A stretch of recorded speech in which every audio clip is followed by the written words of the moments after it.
दिल्ली भाजपा प्रमुख वीरेंद्र सचदेवा ने press conference कर दिल्ली नगर निगम में आम आदमी पार्टी पर बड़ा आरोप लगाया है। प्रेस कॉन्फ्रेंस में दिल्ली भाजपा मीडिया प्रमुख एवं प्रवक्ता प्रवीण शंकर कपूर एवं मीडिया रिलेशन प्रमुख विक्रम मित्तल उपस्थित थे। वीरेंद्र सचदेवा ने कहा है कि यह अफसोस की बात है कि दिल्ली नगर निगम में आम आदमी पार्टी के शासकों ने केंद्र सरकार के फंड से बने वेस्ट टू वंडर पार्क का उद्घाटन कर श्रेय लेने का झूठा प्रयास किया और इसके उद्घाटन में स्थानीय सांसद भी शामिल थे। गौतम गंभीर और शहर निगम में विपक्ष के नेता सरदार राजा इकबाल सिंह को भी आमंत्रित नहीं किया गया। दिल्ली बीजेपी अध्यक्ष ने कहा है कि दिल्ली की जनता मुख्यमंत्री अरविंद केजरीवाल से जानना चाहती है कि उनकी सरकार ने दिल्ली में पर्यावरण सुधार, पर्यटन या सौंदर्यीकरण के लिए क्या क्या योजनाएं लागू और पूरी की हैं।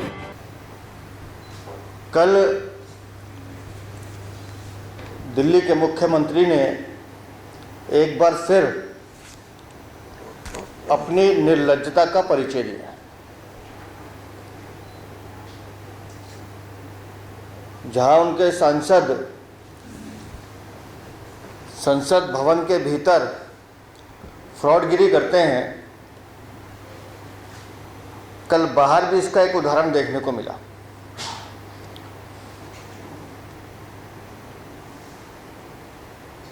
कल मध्य दिल्ली में वेस्ट टू वंडर एक तीसरे पार्क का उद्घाटन किया गया,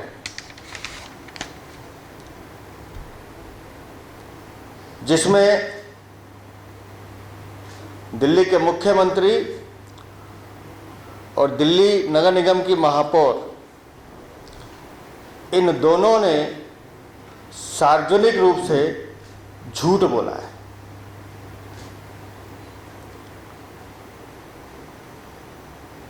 उन्होंने कहा कि ये पार्क हमने बनाया है, इसमें ये लगा है, इसमें ये किया है। केंद्र सरकार द्वारा दिए गए 15 करोड़ के अनुदान से दिल्ली नगर निगम ने ये पार्क बनाया है, जिसका श्रेय लेने का काम अरविंद केजरीवाल ने स्वयं किया है। केंद्र सरकार के कामों को अपना काम बनाने का दावा सिर्फ अरविंद केजरीवाल ही कर सकते हैं। केंद्र सरकार ने अगर 15 करोड़ का अनुदान इस वेस्ट टू वंडर पार्क के लिए दिया था, तो उसका उल्लेख वहां उनको करना चाहिए था। दिल्ली के हमारे क्षेत्रीय सांसद गौतम गंभीर, जो उस लोकसभा का प्रतिनिधित्व करते हैं, केंद्र सरकार के फंड से बने उस पार्क का निमंत्रण उनको नहीं दिया गया।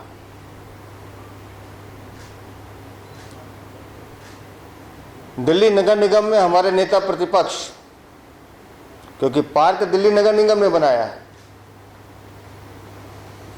हमारे नेता प्रतिपक्ष राजा इकबाल सिंह को निमंत्रण नहीं दिया गया, जानकारी भी नहीं दी गई।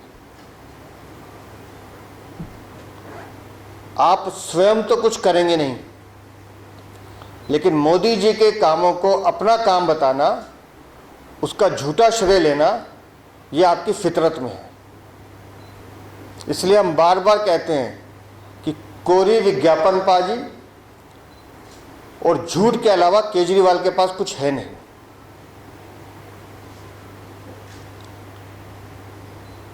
इसलिए पुरानी कहावतें याद आती हैं कि थोथा चना बाजे घना। अगर आपने दिल्ली सरकार का 1 रुपया भी इस पे लगाया होता तो हम समझते कि ठीक है जी, आपका अधिकार बनता है।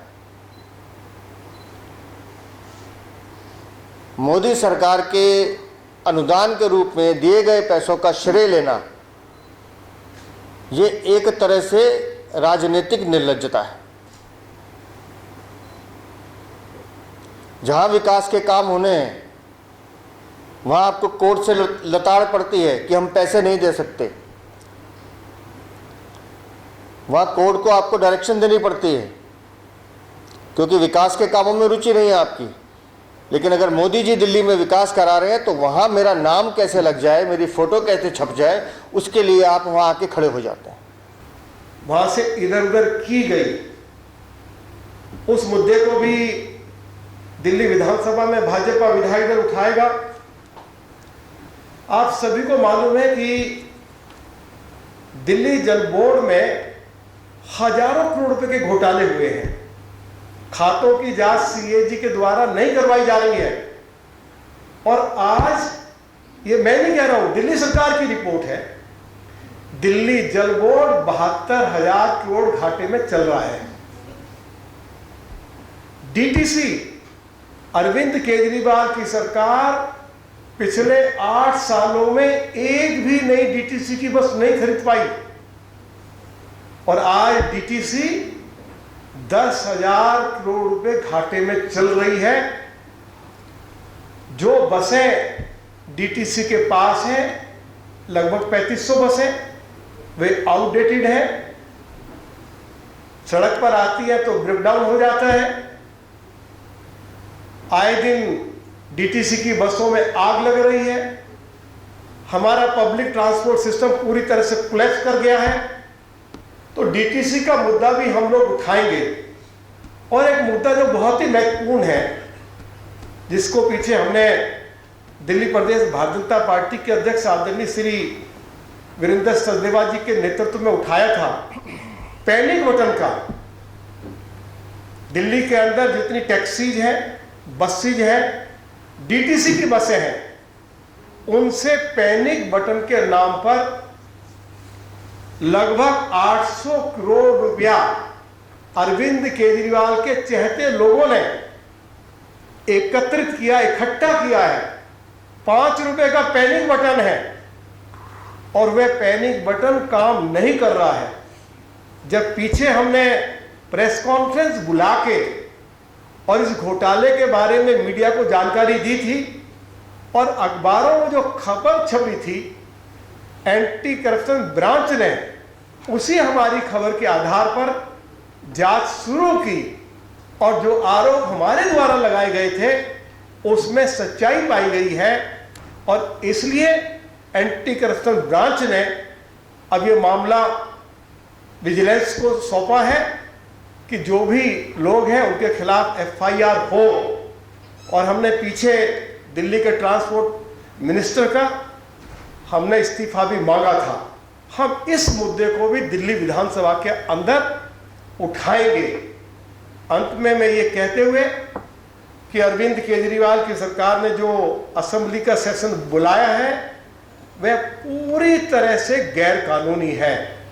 संसद के जो नियम हैं उनका पालन नहीं किया गया है और हम दिल्ली के ऑनरेबल एलजी से इस मामले में इंटरवीन करने के लिए दिल्ली प्रदेश भारतीय जनता पार्टी के अध्यक्ष के नेतृत्व में उनसे हम आग्रह करेंगे। बहुत बहुत धन्यवाद। टॉप स्टोरी ब्यूरो के लिए दिल्ली से हेमंत कुमार की रिपोर्ट।